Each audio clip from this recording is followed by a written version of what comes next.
एक आदमी ने एक बहुत ही खूबसूरत लड़की से शादी की। शादी के बाद दोनों की जिंदगी बहुत प्यार से गुजर रही थी। वो उसे बहुत चाहता था और उसकी खूबसूरती की हमेशा तारीफ किया करता था। लेकिन कुछ महीनों के बाद लड़की चर्म रोग स्किन डिजीज से ग्रसित हो गई और धीरे धीरे उसकी खूबसूरती जाने लगी। खुद को इस तरह देख उसके मन में डर समाने लगा कि यदि वह बदसूरत हो गई तो उसका पति उससे नफरत करने लगेगा और वह उसकी नफरत बर्दाश्त नहीं कर पाएगी। इस बीच एक दिन पति को किसी काम से शहर से बाहर जाना पड़ा।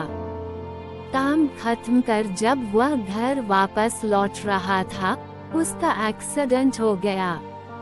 एक्सीडेंट में उसने अपनी दोनों आंखें खो दी, लेकिन इसके बावजूद भी उन दोनों की जिंदगी सामान्य तरीके से आगे बढ़ती रही। समय गुजरता रहा और अपने चर्म रोग के कारण लड़की ने अपनी खूबसूरती पूरी तरह गंवा दी। वह बदसूरत हो गई, लेकिन अंधे पति को इस बारे में कुछ भी पता नहीं था, इसलिए इसका उनके खुशहाल विवाहित जीवन पर कोई प्रभाव नहीं पड़ा। वह उसे उसी तरह प्यार करता रहा। एक दिन उस लड़की की मौत हो गई। पति अब अकेला हो गया था। वह बहुत दुखी था। वह उस शहर को छोड़कर जाना चाहता था। उसने अंतिम संस्कार की सारी क्रियाविधि पूर्ण की और शहर छोड़कर जाने लगा। तभी एक आदमी ने पीछे से उसे पुकारा और पास आकर कहा, अब तुम बिना सहारे के अकेले कैसे चल पाओगे? इतने साल तो तुम्हारी पत्नी तुम्हारी मदद किया करती थी।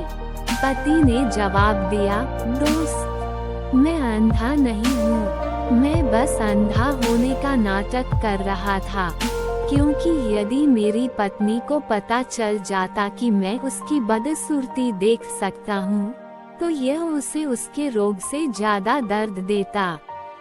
इसलिए मैंने इतने साल अंधे होने का दिखावा किया। वह बहुत अच्छी पत्नी थी। मैं बस उसे खुश रखना चाहता था।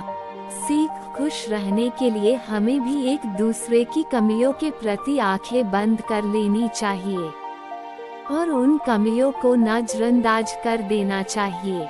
आपको कहानी कैसी लगी हमें आप अपने कमेंट के माध्यम से बता सकते हैं। ऐसे ही मजेदार और दर्द भरी कहानी सुनने के लिए चैनल को सब्सक्राइब करें।